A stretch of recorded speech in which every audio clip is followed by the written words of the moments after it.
Hello and welcome back to the Puncher's Chance podcast. In today's episode, we're going to be previewing next weekend's fights. That is Adam Azim in Wembley Arena, David Benavidez versus Morrell, as well as, of course, the Matchroom Next Generation card with Junaid Bostan fighting on the main event. All those great fights, but more than that, all these great videos on our channel. Subscribe for more great content or follow on Spotify for the audio episodes.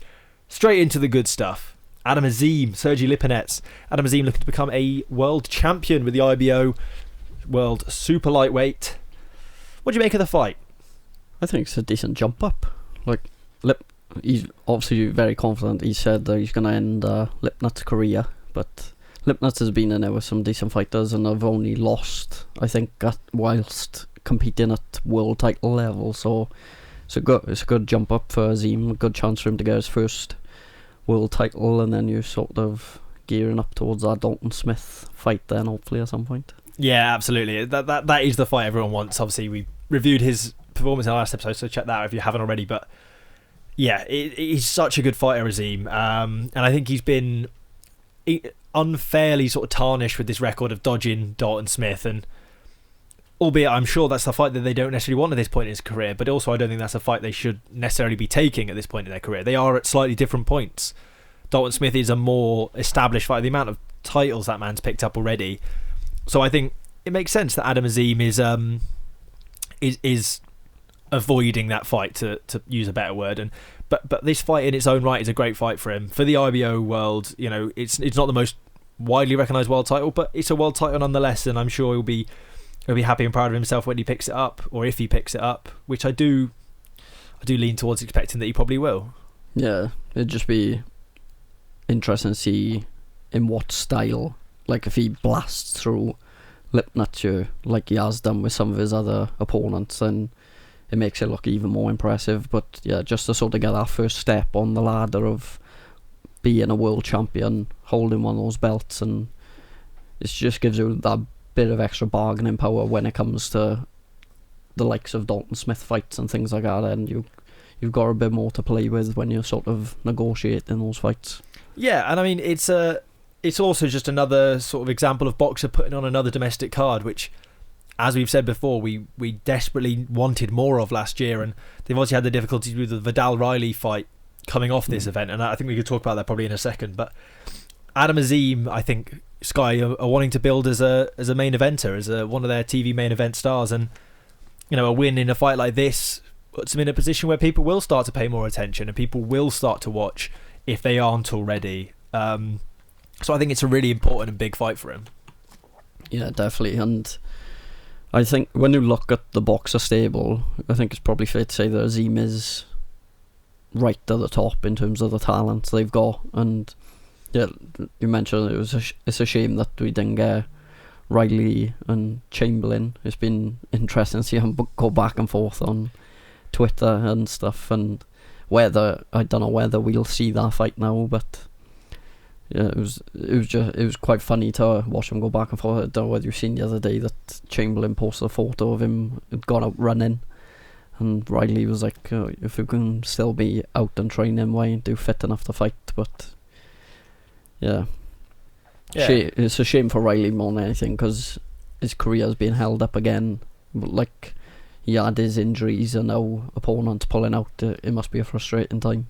Yeah, you spoke to Ben Schlom briefly about it, didn't you? I can't remember exactly what he said on it, other than obviously Chamberlain's injured, but it is just a shame because Vidal is such a talented fighter. He's widely considered by a lot as the sort of most talented out of that crop of English cruiserweights we've got. And now he's going up against Chev Clark, which is unbelievable fight. I really like the two of them, so it's like one of those fights where you don't want to see either man lose. And I'm pretty sure both men like each other as well, so it's going to be it's going to have the same sort of energy as that Boatsy Aziz fight, I think. Just obviously one weight class above, which will be really interesting to see. Yeah, is it for any title? Is it for like British title, or? It's got to be for something, surely. Because Chev is the British title holder, isn't he?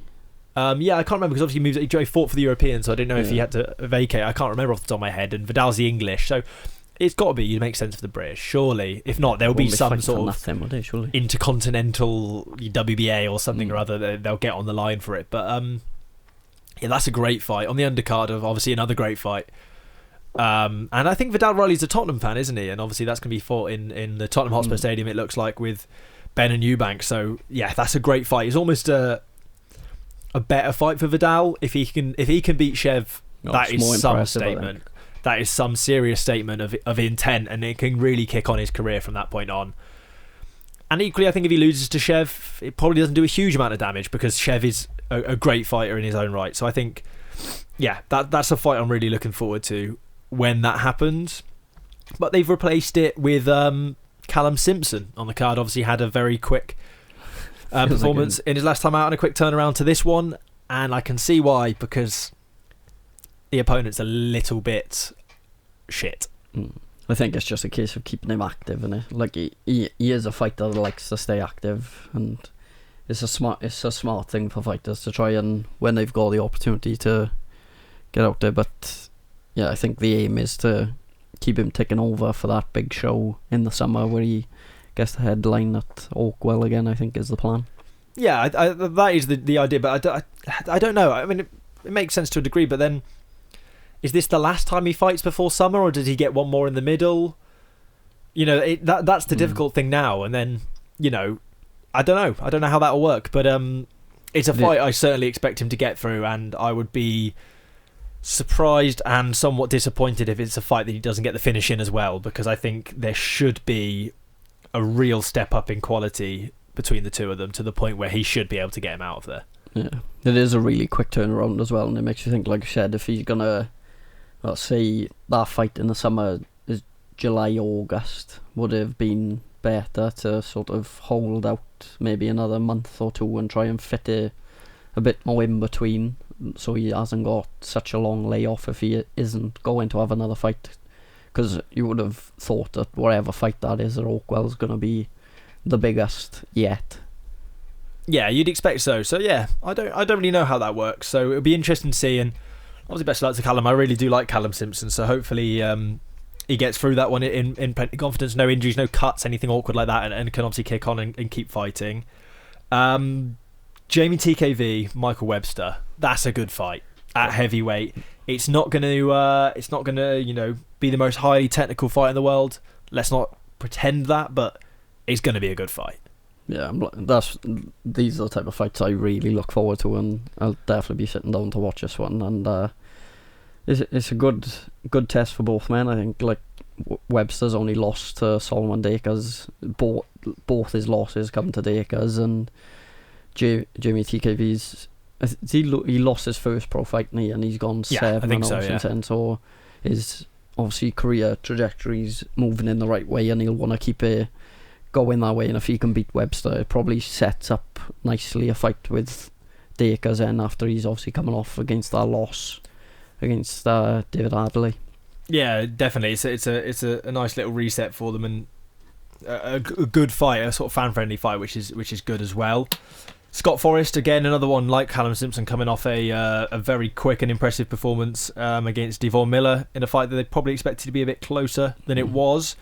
And then this one is another one against an opponent with a strong record, 8-0. Obviously, you can put question marks about how strong that record is on the opponents he's fought, but it's a fighter with an unbeaten record. Somebody's always got to go, as Mr. Tovey would say if he was here. So I think, yeah, it'd be really interesting. Yeah, the last fight a few weeks ago was the first time I had the chance to really watch him. I thought he was really impressive, so it's nice to see him back out again. Now see, like you said, an 8-0 fighter it's a good record. Whether it's against any real noticeable opponent is a different thing, but still, it's in terms of he's still learning, still building in his pro career, trying to get his name out there, push himself further up these boxer cards. So yeah, it's just about trying to get yourself in the eye line of Ben Shalom and Boxer and show him why you need to be given these big opportunities. Yeah, absolutely. And I'm just looking at the card now, and the one that sticks out to me is obviously a Welsh fighter in Garen Croft. Had quite a quick debut in his first fight. Obviously got that knockout pretty sharpish, and he's getting the opportunity on this card as well, which is really great. Yeah, both the brothers will be out within the next month. He obviously hasn't got an opponent yet, but yeah, just be good. Like, there's obviously a lot of sort of back in between the two of them, so it'd be good to see how they build now over 2025, like really kickstarting their professional careers, where they are gonna be sort of towards the back end of the year, where they are pushing at, what titles are they sort of looking at. And in terms of another Welsh fighter, Lloyd Jermaine as well, just to mention him, like obviously he's come off two tough losses in his recent fights. Conor Walker, who we saw last weekend pick up the British title, and then Elliot Whale was the other one up in Brentwood for the Commonwealth Silver. That one, I believe. So like it shows the level of fight that, even though he's picked up two losses, showed the level of fighters he's been up against recently, and he'll want to get back to winning ways, because it's a sort of do or die moment for his career. So Joel Kodua 7-0, not youngster, 28, 7-0. So pretty tough test, I'd say, to go into a 7-0 against someone who Lloyd, who I know is only 9-2, but has really faced some tough opponents in his last two fights. Yeah, absolutely. It's like you say, it's a good test to see. It's not the card or the sort of fight where you look at the left hand side of the card and you think, yeah, win. There is a few fights in there. You know, Jamie TKV could have some problems. Scott Forrest could maybe have some problems. Joel Kodua could have some problems. And that's what you want to see. You don't always want to see people built up. You need to see some people tested. And I think that's what they've been able to do on this card, which I really like. And on the other side of that, you got the Matchroom Next Generation or Next Gen card, which is at the Indigo at the O2, headlined, like I said, by Junaid Bostan, and that's really interesting, the way they've been able to. It's just stacked with talent. Yeah, stacked with unbelievable young talent, exciting young talent, and I mean, when you look at it there, you've got 1, 2, 3 of those fighters have been loaned to top tier at some point, but now they're sort of building a card around that concept of this is our next generation of fighters coming up, which I really like. You know, you look at it, Maisie Rose Courtney, she's had that one loss in her career, but she's coming back and she's had some great performances. Jimmy Sains, very talented fighter. Taylor Bevan, unbelievable debut. Lely Buttigieg, I watched him last time out at top tier, and he looked a step above the guys on that show. That's no disrespect to anyone on that show, but he showed that level. Giorgio Visioli was my prospect of the year last year, and I stand by that. He's exciting every time. The Billericay bomber George Liddard, and then an English title fight on the main event just to give it a bit of weight as well. Yeah, and just looking at the Buttigieg, obviously facing James Todd, who in the last fight really impressed. Like, wasn't expecting to do much against Aaron Bowen. I don't expect, and dropped him and caused some issues that night before being obviously stopped himself. But I think a fitter James Todd maybe on that night could have caused even more issues, but a good step up for him. Visioli, like you said, you always feels like you're going to get a big knockout with him. Sains and Liddard, I've seen at the top tier shows, are both quality fighters, and yeah, to top her off with Bostan, like, he's a good talker as much as he is a good fighter, and can really sell himself well, and it'd be nice to see where he's going now in 2025. He's already built up few rivalries and sort of story arcs he can go down, but to pick up an English title here, his opponent is a former Southern Area champion, I believe, so yeah, it's good first real test of the year, and to, like you said, to have all these talented fighters on one card and show the sort of depth that Matchroom are building now is very impressive. Yeah, I mean, not to mention as well, you've got TBA fighting twice on one night as well, taken after his boxing hero KSI, obviously 2 fights in one night, and I think that's a shame that they haven't got opponents. But otherwise, when you look at it, James Todd 4-4-2, Shimon Kajo's fighting versus Taylor Bevan is 1 and a draw. Georgie Visioli's opponent has a 7-1-1. That only one loss, I think, was against Royston Barney Smith. Took him the distance, which is no mean feat. And then Derek Azazi last time out was fighting Denzel Bentley, who is the 3-time British middleweight champion. You know, that is some fight for Liddard, and a real sort of litmus test to see what level he's at. So Eddie came under some heat at points last year for his prospects losing fights, But really, these guys are getting tested, and if they can't win these fights now, will they ever be the level that we want them to be? Yeah, well, you look at that Liddard one, for example. He beats him, but he's knocking on the door British title at that point, like, and eyeing up fights with the likes of Bentley, which you probably look now and think, oh, that's a bit of a jump, but you're pushing closer towards that, and I think Matchroom do a good job of that, of sort of building their prospects up well, but really testing them when needed and sort of finding out their true level, because we say so often there's no point to go in through a good portion of your career unbeaten against fighters that you should be beaten, and then you get thrown in your first real test, you get stopped or beaten, and it's a real culture shock for some fighters. They've built up this sort of perfect record, and then first real test and you're out the door really, and no one wants anything to do with it. So yeah, you do need those sort of tests at different point in your career and fights that you can take little bits from. I'm not saying in every fight I want you to get rocked and find it really hard, but it's, you need times where you do have to bite down on your gum shield, or times where you will have to deal with a cut, or you'll have to deal with a fight that steps on your toes or holds you, and these sorts of things, in order to build up the arsenal that you need, that when you get to those big fights, those meaningful fights, that you can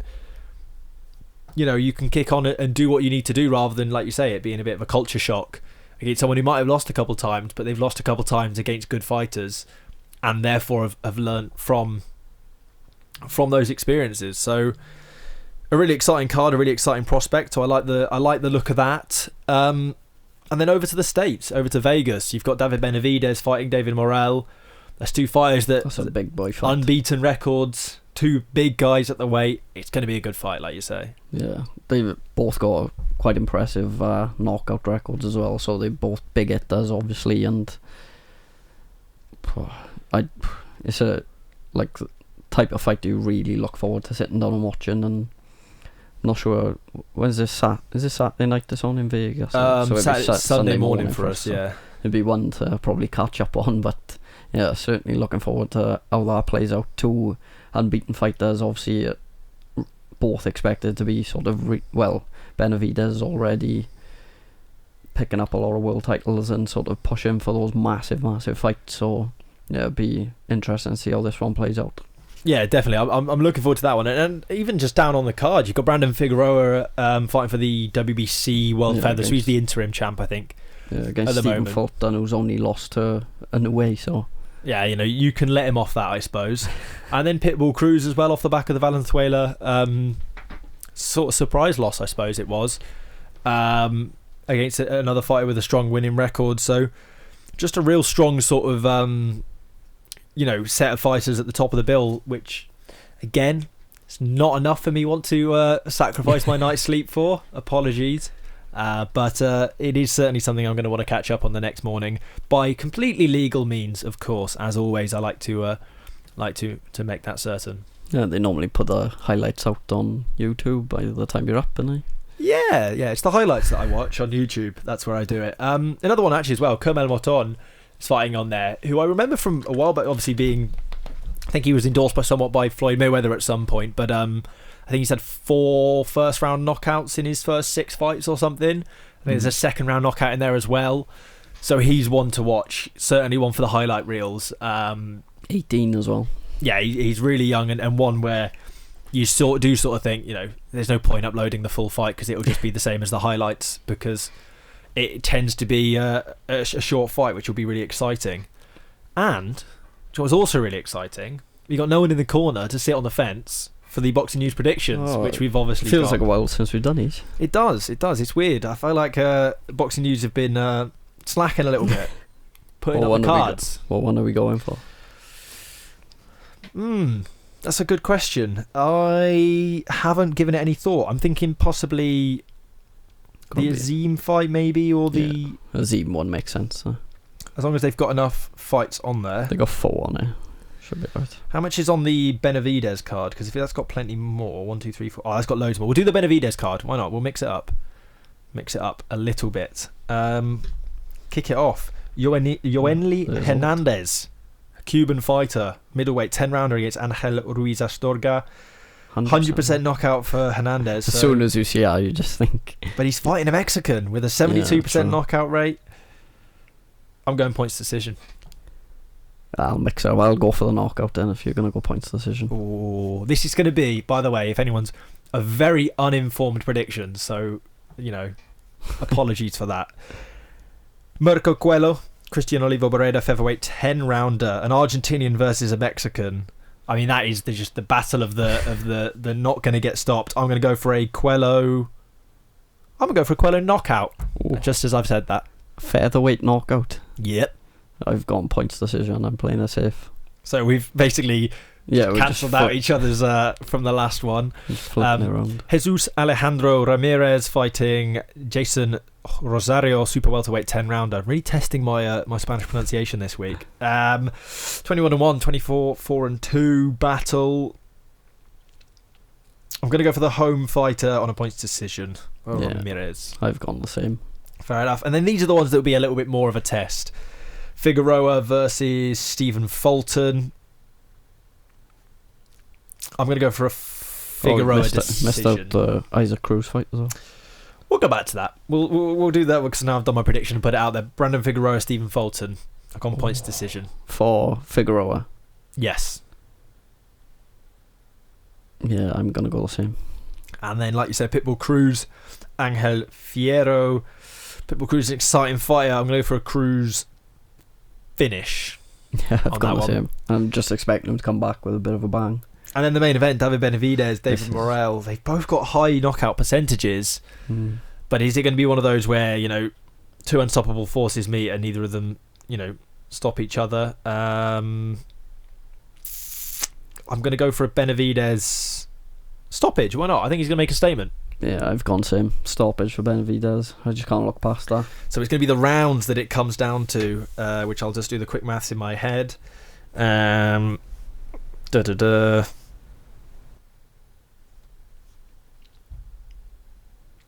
We'll call it 56, why not? Not the most highly technical predictions that we've ever done. 52. It's going to be tight. It could be either man. I don't know who won the last one. I don't even know. I can't remember the last one we done. No, neither. Felt like we went through that quickly as well without someone sitting on the fence in the corner. Well, that pretty much wraps it up, I think, for this episode. It's been a little bit of a shorter one, obviously because there's just the two of us.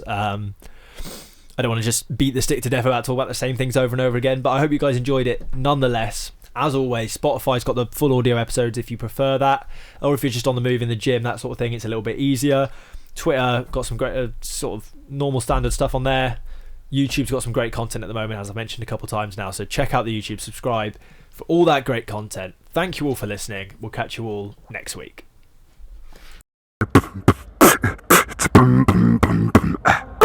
Punches chance.